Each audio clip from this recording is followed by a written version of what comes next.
நான் நல்லா தான் இருக்கணும்னு நினச்சிட்டு இருக்கேன். அவங்க பக்கத்தில் நான் எதுவுமே போக வேண்டான்ட்டு நான் ஒதுங்கி இருக்கேன். ஆனால் திரும்பி திரும்பி என்னை வந்து அடித்து கஷ்டப்படுத்திகிட்டே இருக்காங்க. என்னுடைய சந்தோஷத்தை கெடுக்கிறாங்க. அவங்க இப்படி ஏன் தான் செய்கிறாங்க அப்படிங்கிற கேள்வியை கேட்டுட்ருக்கோம். அவங்க செய்கிறது அவங்களுடைய ஃப்ரீடம்.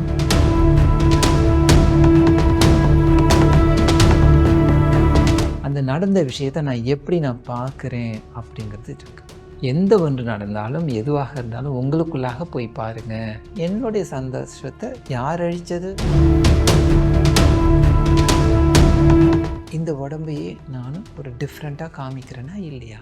எப்படி என்ன செய்கிறேன்? ஒரு ட்ரெஸ் எடுத்து மாட்டிக்கிறேன். அந்த ட்ரெஸ் எடுத்து மாட்டினோடனே நான் எப்படி இருக்கேன்? இப்போ வித்தியாசமாக இருக்கேன் பாருங்கள்.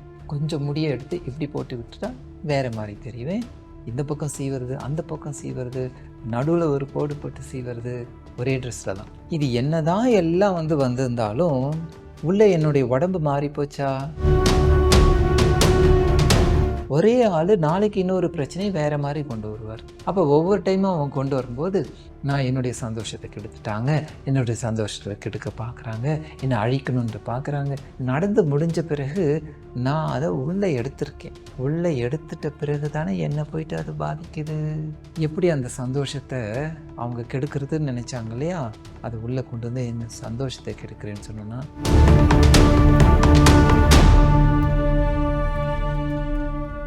உங்ககிட்டேருந்து எனக்கு ஒரு வழி வேணும். நான் நல்லா இருக்கணும்னு தான் நினைக்கிறேன். ஆனால் என்னை சுற்றி இருக்கிறவங்க நான் வேணாம்னாலும் ஏதாவது ஒரு கஷ்டத்தை கொடுத்து ஏன் சந்தோஷத்தை கெடுக்கிறாங்க? தப்பிக்கவே முடியல. ஒரு அன்பருடைய கேள்வி. நான் நல்லா தான் இருக்கணும்னு நினச்சிக்கிட்டு இருக்கேன். ஏன் மற்றவங்க இப்படி என்னை வந்து திருப்பி திருப்பி என்னை அடித்து நான் வேண்டான்னு சொன்னாலும் எனக்கு திரும்ப திரும்ப ஏதாவது ஒரு கஷ்டத்தை கொடுத்து என்னுடைய சந்தோஷத்தை கெடுக்கிறாங்க? அண்டர்லைன் பண்ணிக்கலாம். அவங்க கேட்டது என்னுடைய சந்தோஷத்தை கெடுக்கிறாங்க. அப்போ என்னுடைய சந்தோஷம் எப்படியெல்லாம் கெடுக்கிறாங்க இதை எடுத்துப்போம். எப்படி வேணாலும் கெடுக்கட்டும், சரியா? அதுக்குள்ளாக போகணுன்னா பெரிய ஹிஸ்ட்ரியே வரும். நம்ம அவங்க என்னதான் செய்தாலும் நம்மக்கிட்ட ஒரு விஷயம் இருக்கும் இல்லையா, அதை வச்சுட்டு நம்ம என்ன செய்யலாம்? மாற்றிக்க முடியும் தானே. இதுக்கு உதாரணம் ஒன்று எடுத்துக்கோமே. என்னுடைய உடம்பு இருக்குங்க. இந்த உடம்பு வந்து இப்படி தான் இருக்கும் அப்படிங்கிற ஒரு விஷயம் இருக்கு. ஆனால் நான் என்ன தெரியுமா செய்கிறேன்? என்னுடைய உடலுக்கு மேலாக சில விஷயங்கள் நான் செய்து இந்த உடம்பையே நான் ஒரு டிஃப்ரெண்ட்டாக காமிக்கிறேன்னா இல்லையா? எப்படி என்ன செய்கிறேன்? ஒரு ட்ரெஸ் எடுத்து மாட்டிக்கிறேன். அந்த ட்ரெஸ் எடுத்து மாட்டினோடனே நான் எப்படி இருக்கேன்? இப்போ வித்தியாசமாக இருக்கேன் பாருங்கள். அதே இன்னொரு ட்ரெஸ் எடுத்து மாற்றி போட்டால் வித்தியாசமாக போயிட்டேன். கொஞ்சம் மேக்கப் செய்கிறாங்க. என்னுடைய ஹேர் ஸ்டைல், என்னுடைய கையை தூக்குற ஸ்டைல், என்னுடைய மீசை, லேடிஸாக இருந்தால் அப்படி அப்படியே அங்கங்கே தொங்க விட்டுக்கிறாங்க பாருங்கள். அந்த மாதிரி சில விஷயங்கள் ஒன்றுத்தையும் போடும்போது, அதாவது மேக்கப். இந்த மேக்கப் அப்படிங்க ட்ரெஸ்ஸுங்கிறது ஒன்று. அதுலேயும் ஒரு ட்ரெஸ்ஸையும் போட்டோன்னா ஒரு மாதிரி மாறுது. அதே ட்ரெஸ்லையே ஒரு மாதிரி நான் மேக்கப் போட்டேன்னா வெவ்வேறு விதமாக நான் மாறிட்டே இருக்கேன் பாருங்கள். ஒரே ட்ரெஸ்ஸில் கொஞ்சம் முடியை எடுத்து இப்படி போட்டு விட்டுட்டா வேறு மாதிரி தெரியுவேன். முடியை முன்னாடி போட்டு விட்டா அது வேறு மாதிரி தெரியும் இல்லையா? இப்படி முன்னாடியும் பின்னாடியும் அதே ஒரு பின்னல் போட்டால் இந்த பக்கம் சீவுறது, அந்த பக்கம் சீவுறது, நடுவில் ஒரு கோடு போட்டு சீவுறது, சைடில் கோடு போடுறது, மேலே தூக்கி கட்டிக்கிட்டு கொண்டை போட்டுக்கிறது, ஒரே ட்ரெஸ்ஸில் தான்.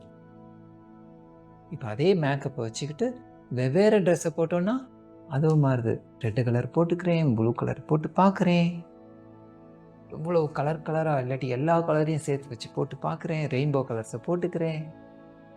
எவ்வளோ கலர்ஸ் மாறும்போது எவ்வளவு அழகாக வித்தியாசமாக காமிக்கிறது பாருங்கள். எவ்வளோ வித்தியாசங்கள்.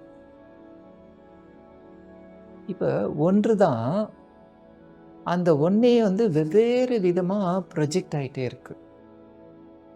இது என்ன தான் எல்லாம் வந்திருந்தாலும் உள்ளே என்னுடைய உடம்பு மாறி போச்சா? யோசிச்சு பார்ப்போமே. உடம்பு மாறிச்சா? இல்லையே, இந்த ட்ரெஸ்ஸை எடுத்து போட்டுட்டு அந்த மேக்கப்பை கழிச்சிட்டேன்னா சேம் ஆளு, ஒன்றுமே இல்லை, அப்படியே டிட்டோ. நம்ம இன்னைக்கு நிறைய பேர் ஃபோட்டோவில் பார்த்தா வேறு மாதிரி இருப்பாங்க, நேரில் பார்த்தா வேறு மாதிரி இருப்பாங்க இல்லையா? ஏன்னா அப்போதைக்கு ஒரு ட்ரெஸ்ஸை போட்டுட்டு இருக்கும்போது அது பிரச்சனை. நேரில் பார்க்கும்போது அவங்க வேறு ட்ரெஸ் போட்டுட்டு இருந்திருப்பாங்க, உண்மையிலே அழகாக தான் இருந்திருப்பாங்க. ட்ரெஸ்ஸு மாறினாலே அழகு மாறும். ஆனால் உடம்பு மாறிச்சா? இல்லை. தெரிகின்ற அந்த ப்ரொஜெக்ஷன் அப்படிங்கிற ஒரு விஷயந்தான் மாறி போயிருக்கு. அப்போ அந்த ப்ரொஜெக்ஷனுங்கிற விஷயம் தானே மாறி போயிருக்கு. அப்போ உடம்பு சேமாக தானே இருந்திருக்கு, உடம்புல எந்த வித மாற்றமும் இல்லை இல்லையா? நான் மேக்கப் போட்டதுனால ஏதாவது மாறி போச்சா உடம்புக்கு? இல்லை. ட்ரெஸ்ஸை போட்டதுனால மாறி போச்சா? இல்லை. அது எப்போதுமே மாறாமல் அதே நிலையிலே இருந்திருக்கு. இப்போ உங்களுடைய கேள்விக்கு வரோம். புரிஞ்சிட்ருக்கோம் உங்களுக்கே. நான் நல்லா தான் இருக்கணும்னு நினச்சிட்டு இருக்கேன், அவங்க பக்கத்தில் நான் எதுவுமே போக வேண்டான்ட்டு நான் ஒதுங்கி இருக்கேன். ஆனால் திரும்பி திரும்பி என்னை வந்து அடித்து கஷ்டப்படுத்திகிட்டே இருக்காங்க. ஏன் இப்படி என்னுடைய சந்தோஷத்தை கெடுக்கணுன்னே எனக்கு செய்கிறாங்க? யோசிச்சு பார்க்கலாம். இப்போ இந்த கதையை பார்த்தோம் இல்லையா? அதே போல தான் ட்ரெஸ்ஸு, மேக்கப்பு. இது என்ன தெரியுமா? சந்தோஷம் அப்படிங்கிற விஷயம் தானே. அந்த உடம்பு மாறாமல் இருந்தது இல்லையா? அப்போ அந்த சந்தோஷம் மாறாமல் இருக்கணும்னு சொன்னோன்னா யாராலையும் அதை எடுக்க முடியாது. எப்படி என் உடம்புல இருந்த மேக்கப் போட்டுட்டு போனாங்க, மேக்கப் போட்டுட்டு போனதுனால என்னுடைய உடம்பை மாற்றிட்டாங்களா அவங்க?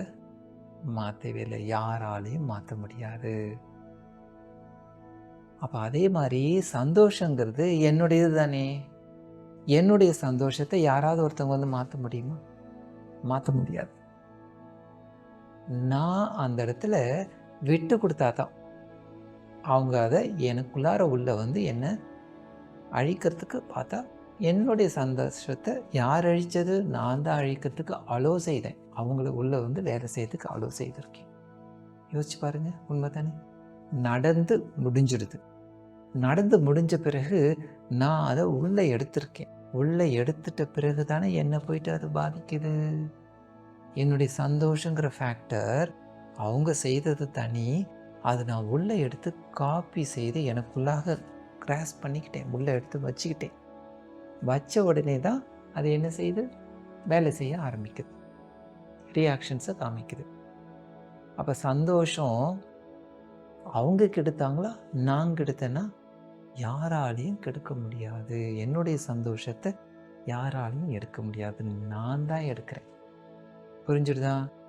எப்படி எடுக்கிறேன் அப்படிங்கிறத இப்போ பார்க்கலாம். அதை என்ன சொன்னோம்?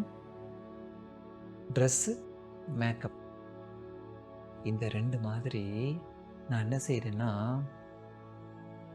எப்படி அந்த சந்தோஷத்தை அவங்க கெடுக்கிறதுன்னு நினச்சாங்க இல்லையா, அதை உள்ளே கொண்டு வந்து என்ன சந்தோஷத்தை கெடுக்கிறேன்னு சொன்னோன்னா, என்னுடைய ஆட்டிடியூட், அந்த நடந்த விஷயத்தை நான் எப்படி நான் பார்க்குறேன் அப்படிங்கிறது இருக்குது.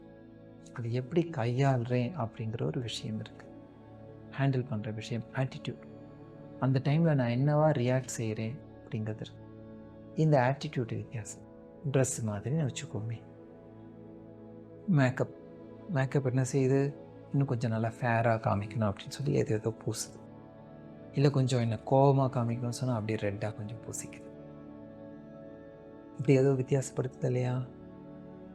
ஒரு ஸ்ட்ரென்த்தை மாற்றி காமிக்குது இல்லையா? அந்த குவாலிட்டியை மாற்றி காமிக்குது. செல்ஃப் கான்ஃபிடென்ஸுங்கிற ஒரு விஷயம் இருக்கு இல்லையா? தைரியம். யார் என்ன தான் செய்தாலும் அந்த மேக்கப் மாதிரி நான் செல்ஃப் கான்ஃபிடென்ஸ் அப்படிங்கிற அந்த தைரியத்தை வச்சுட்டு இருந்தேன்னு சொன்னேன்னா, எங்கேருந்து அது எனக்குள்ளார வந்துச்சு? அந்த தைரியத்தோட சூப்பராக இதை ஹேண்டில் பண்ணுவோம். பரவாயில்ல, நீ என்ன வேணாலும் செய்யப்பா, நீ எப்படி வேணாலும் என்னை கஷ்டப்படுத்தணும்னு என்னை நினச்சிக்கிட்டுரு, ஆனால் நான் எந்த ஒரு கஷ்டத்துக்குள்ளாரையும் நான் போக மாட்டேன். நான் தெளிவாக இருக்கேன். எனக்கு எதை எப்படி ஹேண்டில் பண்ணணும், என்ன செய்யணும், உங்ககிட்ட எப்படி பேசணும்னு எனக்கு தெரியும் அப்படிங்கிறது ஃபுல்லாக அந்த இதில் இருந்ததுன்னா, எப்படி உடம்பு எப்போதும் ஸ்டேபிளாக இருக்கிறதோ, யாரும் மாற்ற முடியாதுங்கிற மாதிரி இருக்கிறதோ, அதே மாதிரி என்னுடைய சந்தோஷத்தை யாராவது மாற்றிட முடியுமா? முடியாது இல்லையா? அப்போ எங்கே ஆன்சர் இருக்குது. இங்கே தான் வேதாத்ரி மகர்ஷி நிற்கிறாங்க. எந்த ஒன்று நடந்தாலும் எதுவாக இருந்தாலும் உங்களுக்குள்ளாக போய் பாருங்க. நம்ம அதுதான் செய்ய மாட்டோம் இல்லையா? நம்ம என்ன செய்கிறோம், அவங்க இப்படி ஏன் தான் செய்கிறாங்க அப்படிங்கிற கேள்வியை கேட்டுட்ருக்கோம். அவங்க செய்யறது அவங்களுடைய ஃப்ரீடம். நான் என்ன பண்ண போகிறேன், இதில் செய்யட்டும். நான் அதை எடுத்துக்காமல் இருக்கிறது என்னால் செய்ய முடியுமா? அதை தான் நான் செய்ய சொல்கிறேன் அப்படிங்கிறார். நீங்கள் உங்களுக்கு எப்படி அதை ஒரு பவுண்டரியை போட்டுக்கிட்டு அந்த விஷயத்தை போய் நீங்கள் மாட்டிக்காமல் இருக்கிற அளவுக்கு நீங்கள் என்ன செய்ய முடியும், இதை யோசிங்கிறது தான் வேதாத்ரி மகர்ஷியுடைய மனவளக்கல். அப்போ எங்கே என்ன நடந்தாலும் இன்றைக்கி ஒருத்தர் இப்படி செய்வாங்க, இன்னொரு இடத்துக்கு போனோன்னா அவங்க வேறு மாதிரி நடந்துக்குவாங்க. ஒரே ஆள் நாளைக்கு இன்னொரு பிரச்சனையை வேறு மாதிரி கொண்டு வருவார். இன்றைக்கி ஒரு மாதிரி கொண்டு வந்திருப்பாங்க, நாளைக்கு வேறு மாதிரி அவங்க கொண்டு வருவாங்க. இப்படி மாற்றி மாற்றி தானே கொண்டு வந்துட்டுருப்பாங்க. அப்போ ஒவ்வொரு டைமும் அவங்க கொண்டு வரும்போது நான் என்னுடைய சந்தோஷத்தை கெடுத்துட்டாங்க, என்னுடைய சந்தோஷத்தை கெடுக்க பார்க்குறாங்க, என்னை அழிக்கணுன்ற பார்க்குறாங்க, இப்படி நினச்சிட்டே இருக்க முடியுமா? வேண்டாங்கிறாரு. என்ன வேணாலும் நடக்கிறது இருக்கட்டும், எப்படி வேணாலும் மாறி மாறி அவங்க போகட்டும். நம்ம மட்டும் எப்பொழுதுமே ஃபோக்கஸை எங்கே வச்சிட்ருக்கலாம்னா, நமக்குள்ளாக எதையும் எடுத்துக்காத அளவுக்கு வச்சுக்கிட்டு இருந்தோம்னு சொன்னோன்னா, நம்மளால் கண்டிப்பாக சந்தோஷங்கிறத எப்போதுமே ஃபுல் ஸ்டேஜில் கம்ப்ளீட்டாக அந்த அப்படியே குடத்துல நிரம்பி வழியும்னு சொல்லுவாங்க இல்லையா, அந்த மாதிரி ஒரு இதுலேயே வச்சுக்கிட்டே போக முடியும். அப்போ சந்தோஷத்தை யாரும் எடுக்கவே முடியாது. நான் அலோவ் பண்ணால் மட்டும்தான் அதை எடுக்க முடியும். அப்போ என்ன செய்யணும், நாம அதுக்கு சான்ஸ் கொடுக்க வேண்டாம். அதுக்கு என்ன செய்யணும், சரியான பார்வை, ஆட்டிடியூட், எப்படி ஹேண்டில் பண்ணுறேங்கிறதையும் தைரியத்தையும் வளர்த்துக்கிட்டு செய்தோன்னா நாமளும் நம்மளுடைய சந்தோஷத்தை நமக்காகவே வச்சுக்கலாம். யாரும் அதில் பங்கு போட வேண்டிய அவசியமும் இருக்காது. எந்த விதத்துலையும் குறையவும் குறையாது. சந்தோஷம் உங்களுக்காக.